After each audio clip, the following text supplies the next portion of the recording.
was about 7 years of age, and it was a dark, cold, winter night, and my father and I had just finished saying goodbye to our family members. It was Christmas Eve, and my aunt and uncle had just went home from visiting. A simple family ritual done every year on Christmas Eve as usual. Before I knew it, I had kicked off my winter boots and was in bed. My mom and dad came into the room and spoke with soft words to tell me goodnight. I couldn't wait for Christmas. It was my most favorite holiday of the year. The presents, the family dinner. Everything just seems so perfect when it's the holiday season.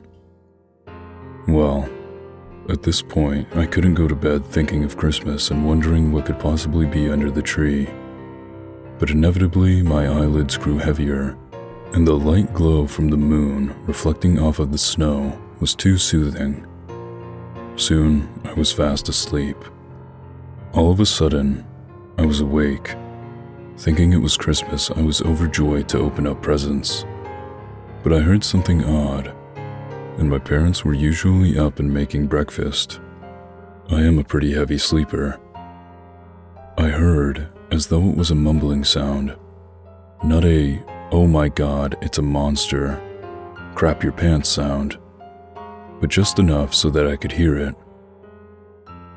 Added on to the strange noise, I also heard big thumps for footsteps. We have wooden floors, so those of you who also do know what I'm talking about. Which was strange because even my father didn't make thumps that loud when he walked. So the curious and carefree child that I was, I went to investigate the noises. I checked upstairs, my parents' room, the bathrooms, everything, but found nothing. So the only two places left were the living room and the kitchen.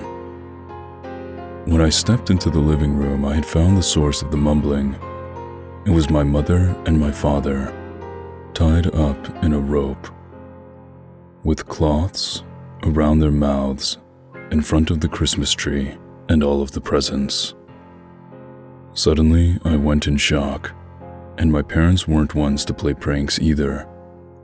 Being scared, I rushed to the kitchen to fetch a knife to cut the rope. All of a sudden, I heard a noise coming from the living room.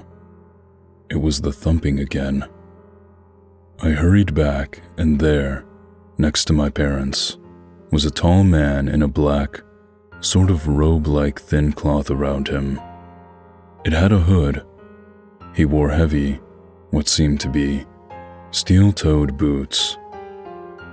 The most defining characteristic this mysterious man had was the mask he wore. The mask was black.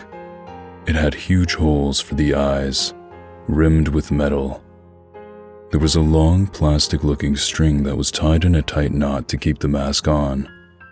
But the thing I remember most was the horrifying black beak on the mask, it curving downward almost like a hellish bird from a nightmare. Only this was real life. I was frozen, in shock, standing there as the hell bird stared blankly back to me, as though eating the very soul within my body. I did nothing, and seconds felt like total hours until finally the Birdman spoke in a very light, formal, yet wisp-like voice, also revealing that he was a man, whether it really was a man or not. "I am the bringer of Oblivion," he said. "What do you plan on doing, you bastard?" I replied. He simply snickered. Behind him, I noticed he had a bag. He reached into the bag and pulled out a gasoline tank and started dousing my parents with the gas. I went to attack him, but he punched my stomach and I fell to the ground. It felt like he also broke some of my ribs. "Now, let's not be that way, okay? I expected you would sit and behave like a good little boy." He started covering the tree and presents with gas, and then threw the tank down, it also spilling gasoline everywhere. He grabbed me by the shoulder and threw me by the front door.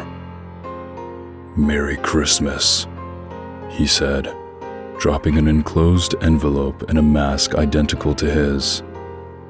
He then took a big Zippo lighter and ignited it. He then threw the lighter to my parents, instantly engulfing them and everything in flames. He then jumped out of the window and ran into the dark woods behind our house.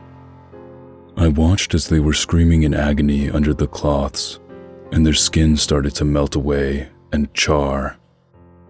I went to help them, but the house and everything was just so engulfed in flames. The last words I ever heard of my father was, "Just run, son. Go and run as fast as you can." Or at least, that's what I could make out from him. I went to run out of the house, knowing sadly and contemplating on whether to leave or not. I reached for the door and my foot stumbled upon something. It was the mask and the letter. For some reason, I took that mask and letter. When I finally got a chance to open up the letter, my parents were long gone. All of my happiness crushed. The letter read as followed. From the bringer of Oblivion. I knew you would keep this. Hello. If you are reading this, then that means you are very lucky. I am the bringer of Oblivion, and this is your letter of Oblivion. With this letter was a mask I left with you as well. But more importantly, I left you with something much more. Anger. Ha ha ha. Don't cry, because it will do no good whatsoever. I have left you with a task and a new life you can choose to lead.